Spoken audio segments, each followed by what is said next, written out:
ต้องเนี่ยคือถ้าใส่ข้าวบูรณะเสร็จที่ไหนเขาลิโนเวทไม่รู้เราบูรณะมันต้องเป็นวัดว่าเนาะ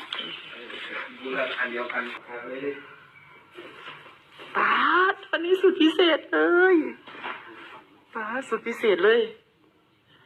สิได้เห็นฮอดสวมสิได้เห็นฮอดสวมภาษาโบราณเธอเอิ้นว่าห้องนอนสวมเออ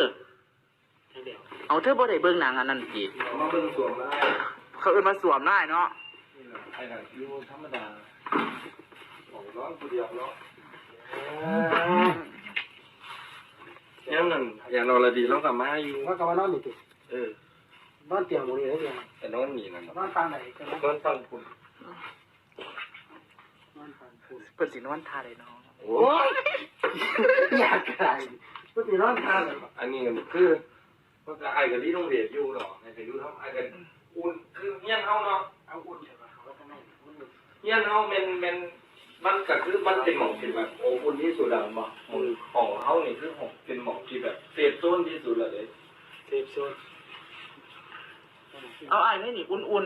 นี่ดีเอาไอ้เจ้าจุกเห็นไปหัวติดเลยแต่รู้ว่า ๆอีกแล้วอีกแล้ว เบิ่งแล้วเรื่องของหาดนาแล้วเฮ็ดไว้ทุกปีแต่ก็เฮ็ด มันเป็นตะลุยดี คือจริงๆไงมีตังค์ที่สิเฮ็ดบ้านใหม่อยู่ที่คันสิเฮ็ดก็ได้